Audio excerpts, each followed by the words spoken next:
मौलूद मुक़द्दस हयात अक़दस और फ़ाते अजल खुदाम यसू अल मसीह के नाम में आपकी सलामती हो। मैं ये वीडियो इंतहाई बोझल दिल के साथ बना रहा हूँ और उसका सबब यह है कि वो टॉपिक जिस पर यह वीडियो बन रही है वो ऐसा है कि जितनी दफ़ा इस पर बात की जाती है अपना ही दिल दुखता है, अपना ही सर शर्म से झुकता है, क्योंकि ये कोई काबिले फ़ख्र बात नहीं है जिस पर हम इस गुफ्तगू कर रहे हैं। और दिल इसलिए भी बोझल है कि अभी मैंने उस परी साहब का बयान सुना है जिन्होंने पिंकी का निकाह पढ़ा था। अब बड़ा ही अच्छा मौका था कि वो अपनी गलती को तस्लीम करते और फिर पूरी कौम से गैर मशरूत तौर पर माफ़ी मांगते और इकरार करते कि ये एक ब्लंडर था जो मुझसे हुआ। उसकी बजाय उन्होंने इसका पूरी तरह से दफा किया। मैं यकीन रखता हूं कि हम इंसान हैं और इंसानों से गलतियां होती हैं, किसी से भी हो सकती है, मुझसे हो सकती है और आप जिन वीडियोस को देख रहे हैं आपसे भी हो सकती है। लेकिन फिर ऐसी गलती का दफा करना जो आप खुद बीच में इकरार भी करते हैं कि वो गलती है, उसका फिर दफा करना, ये समझ से बालातर है और ये इंतहाई तकलीफ देह है। अभी हम जिस नुक्ते पर बात करेंगे वो परी साहब का वजाहती बयान ही है जिन्होंने पिंकी का निकाह पढ़ा, और उसके दो पहलू हैं जिस पर मैं चाहता हूं कि हम जायजा लें, अगरचे कि उसके कई पहलू हैं जिनको हम हाईलाइट कर सकते हैं, लेकिन दो चीजें हैं जिन पर मैं इस वक्त बात करना चाहता हूं। पहले नंबर पर तो परी साहब ने बड़ा ही जोर देकर बार बार यह कहा कि मैंने जो कुछ किया है वो कानून के मुताबिक किया है। तो पादरी साहब, मैं आपको बताना चाहता हूं कि आपने कोई एक नहीं, दो नहीं, कम से कम आपने 3 कानून तोड़े हैं। आप एक जहानदीदा शख्स लगते हैं, आप एक उम्र रसीदा शख्स हैं और मेरा ख्याल है कि आपने बहुत सारे निकाह पढ़ाए होंगे। तो सबसे पहला जो कानून आपने तोड़ा है वो कलीसियाई कानून तोड़ा है।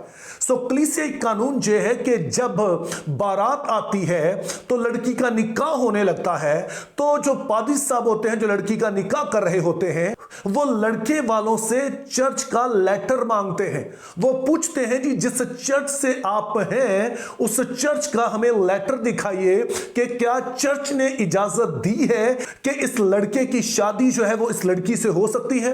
तो अगर आपने इतना ही कानूनी काम किया है तो जरा पाकिस्तानी मसीही कौम को वो लेटर दिखा दीजिए जो किसी चर्च ने आपको जारी किया हो कि इस लड़के की शादी आप जो है वो इस पिंकी से कर सकते हैं। जाहिर है आपके पास नहीं है, चूंकि आप ये झूठ कह रहे हैं कि आपने सारे काम कानून के मुताबिक किए हैं। तो आपने पहला कानून जो तोड़ा है वो कलीसियाई कानून है कि इसके बगैर निकाह हो नहीं सकता है कि अगर लड़का जो है वो अपने चर्च का सर्टिफिकेट लेकर ना आए। अगर आपने सारा कुछ इतना ही कानूनी तौर पर किया है तो एक काम कीजिए, आप वो लेटर जो कि वो किसी चर्च से लेकर आया था वो जरा कौम को दिखा दीजिए कि ये वो लेटर है जो कि किसी चर्च की तरफ से जारी हुआ कि सुभान का निकाह जो है वो पिंकी से पढ़ा दिया जाए। जाहिर है आपके पास नहीं है और आप जो कानून कह रहे हैं आप सरासर गलत बयानी से काम ले रहे हैं, क्योंकि आपके पास किसी चर्च का कोई लेटर नहीं है और आपने ये कलीसियाई कानून को जो है वो बिल्कुल रौंद डाला है।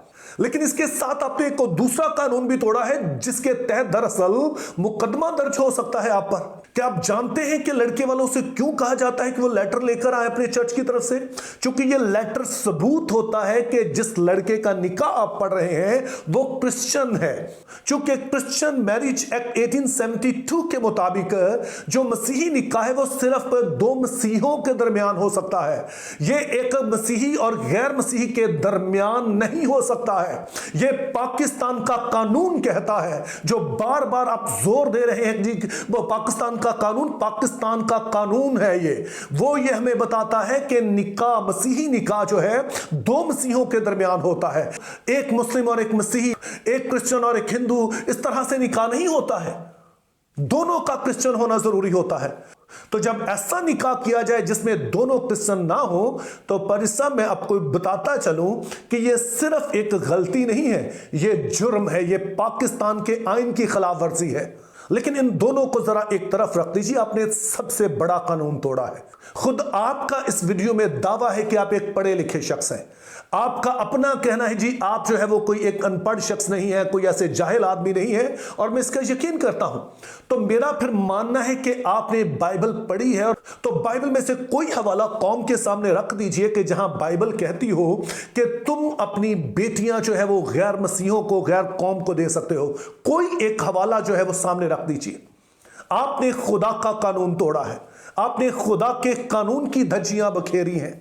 और मजे की बात यह है कि एक तरफ तो आप अपना दफा कर रहे हैं और आखिर में वीडियो के जाकर आप इस बात का इजहार करते हैं कि मैं जानता हूं कि क्रिश्चियन एक्ट के तहत एक मुस्लिम और के मसीही का निकाह नहीं हो सकता है। तो फिर आपका अपना दफा करना बनता नहीं है।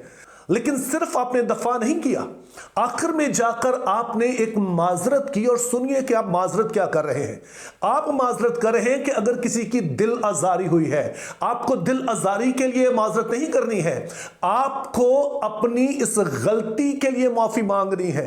आपने एक गलत प्रेसिडेंट सेट किया है और आप खुद इस बात के इकरार करते हैं, बेटियों को आखिर में पैगाम देते हैं कि वो ऐसा ना करें। जब पादरी साहबान, बिशप साहबान, फादर साहबान खुद इस काम को करेंगे तो फिर बच्चियां क्यों नहीं करेंगी। सिर्फ बोलने से ये नहीं होगा, बल्कि हम खुद तो ये सारा कुछ करते रहे। बल्कि भाई साहब जरा सोचिए कि अगर हम, मैं और आप, हम सारे अगर हम ये काम करेंगे, हम एंडोर्स करेंगे, तो फिर हम बच्चियों से क्यों कर कह सकते हैं, कैसे तवक्को रख सकते हैं कि वो ऐसा ना करें। तो मुझे अफसोस है, मुझे आपकी इस वजाहत से, आपके अमल से भी ज्यादा अफसोस हुआ है।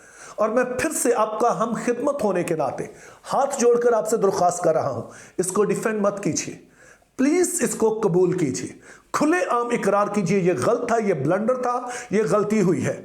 जब आप ऐसा करेंगे तो फिर ही जो गलती हुई इसका कुछ अजाला हो सकेगा, फिर ही हमारी जो बेटियां हैं, हमारे बच्चे जो है नौजवान, वो इस बात को समझ सकेंगे कि हाँ ये गलती थी। लेकिन अगर आप जैसा जहांदीदा शख्स इसको डिफेंड करेगा तो परी साहब ये सिर्फ आपके लिए नहीं, सारे खादमों के लिए दुख का बायस है। मैं खुद एक खादम हूं, मुझे पता है लोग जब आपको बुरा भला कहते हैं तो ये तकलीफ मुझे पहुंचती है, चूंकि ये सिर्फ आपको नहीं कह रहे हैं, ये हम सबको बुरा भला कह रहे हैं। और पहले ही खादमीन जो है उनके बारे में बड़ा कुछ कहा जाता है, लेकिन अगर बहुत कुछ कहते हैं और उसकी जड़ ना हो तो और बात है। लेकिन जब हम इस तरह के ब्लंडर करेंगे तो फिर लोग हम पर तनकीद करने में हक बजानब होंगे। तो प्लीज इस बात को डिफेंड मत कीजिए, मेहरबानी कीजिए, इसको कबूल कीजिए। ये मेरा और आपका फर्ज है। पतरस जैसे शख्स से गलती हो सकती है लेकिन वो इकरार भी करता है, आप भी इकरार कीजिए ताकि एक अच्छा प्रेसिडेंट सेट हो और आइंदा के लिए इस बात का कला कमा किया जा सके। और आप सभी जो इस वीडियो को देख रहे हैं, मैं आपसे भी कहूँगा कि मेहरबानी फरमा कर सिर्फ तनकीद मत कीजिए, बल्कि जहां भी आपसे मुमकिन है इस बात का जो हुआ है इसको सख्ती से रिजेक्ट कीजिए, क्योंकि ना तो ये खुदा के कलाम के मुआफिक है, ना ही पाकिस्तान का आइन इसकी इजाज़त देता है, और ना ही कलीसिया की ऐसी कोई रवायत है कि इस तरह से कोई काम किया जा सके। मेरी दुआ है कि खुदा हम सबको फजल दे कि हम अपने ही अहवाल पर नज़र ना करें, बल्कि बहुत सारे हमारे नौजवान बच्चे बच्चियां, हमारे बहन भाई, कमज़ोर ईमान के लोग, उनके लिए हम ठोकर का बाइस ना बने। Think biblically, live purposefully, have a very good day.